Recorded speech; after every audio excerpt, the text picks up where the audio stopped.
Then Yahweh sent Nathan to David, and he came to him and said to him, "There were 2 men in one city, one rich and the other poor. The rich one had flocks and herds, very many. But the poor one had only one little ewe lamb which he had bought and kept alive, and it grew up with him and with his children together. It ate of his own food and drank from his own cup and lay in his bosom, and it was like a daughter to him. And a traveler came to the rich man, who refused to take from his own flock and from his own herd to prepare one for the wayfaring man who had come to him. But he took the poor man's lamb and prepared it for the man who had come to him. And the wrath of David burned greatly against the man, and he said to Nathan, "As Yahweh lives, the man who has done this is a son of death. Also, he has to repay 4-fold for the lamb, because he did this deed, and because he had no compassion." Then Nathan said to David, "You are the man. Thus said Yahweh Elohim of Yisrael, I anointed you sovereign over Yisrael, and I delivered you from the hand of Shaul. I gave you your master's house and your master's wives into your bosom, and gave you the house of Yisrael and Yehudah. And if that were not enough, I also would have given you much more. Why have you despised the word of Yahweh to do evil in his eyes? You have killed Uriah the Hittite with the sword, and his wife you took to be your wife, and you have killed him with the sword of the children of Ammon. And now, the sword does not turn aside from your house, because you have despised me, and have taken the wife of Uriah the Hittite to be your wife. Thus said Yahweh, See, I am raising up evil against you, from your own house, and shall take your wives before your eyes, and give them to your neighbor, and he shall lie with your wives in the sight of this sun. For you did it in secret, but I shall do this deed before all Yisrael and before the sun. And David said to Nathan, I have sinned against Yahweh. And Nathan said to David, Also, Yahweh has put away your sin, you shall not die. However, because by this deed you have greatly scorned Yahweh, the child also who is born to you shall certainly die.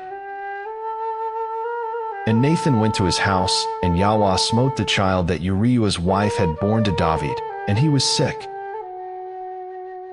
And David sought Elohim for the child, and David fasted, and went in and spent all night lying on the ground. So the elders of his house stood up over him, to raise him up from the earth. But he would not, nor did he eat food with them. And on the 7th day it came to be that the child died. And the servants of David were afraid to inform him that the child was dead, for they said, Look, while the child was still alive, we spoke to him, and he would not listen to our voice. And how do we say to him that the child is dead? Then he shall do evil. And David saw that his servants were whispering, and David perceived that the child was dead. Then David said to his servants, Is the child dead? And they said, He is dead.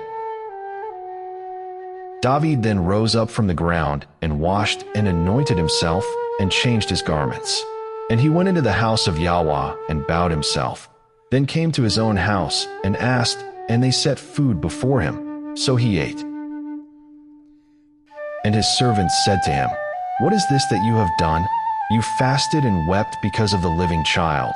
But when the child died, you rose up and ate food. And he said, While the child was alive, I fasted and wept, for I said, Who knows whether Yahweh shows favor unto me, and the child shall live? But now he is dead.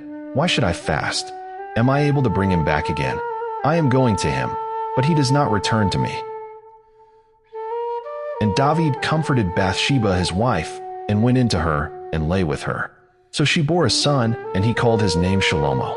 And Yahweh loved him. And sent by the hand of Nathan the prophet, and called his name Yedidiah, because of Yahweh. And Joab fought against Rabbah of the children of Ammon, and captured the royal city. And Joab sent messengers to David, and said, I have fought against Rabbah, and I have captured the city's water supply. And now, gather the rest of the people together and encamp against the city and capture it, lest I capture the city and it be called after my name." And David gathered all the people and went to Rabbah and fought against it and captured it. He took their sovereign's crown from his head, and its weight was a talent of gold, with precious stones, and it was on David's head. And he brought out the spoil of the city, a very great amount. And he brought out the people who were in it and set them to the saw, and to sharp instruments of iron, and to axes of iron, and made them pass over to the brickworks. And so he did with all the cities of the children of Ammon.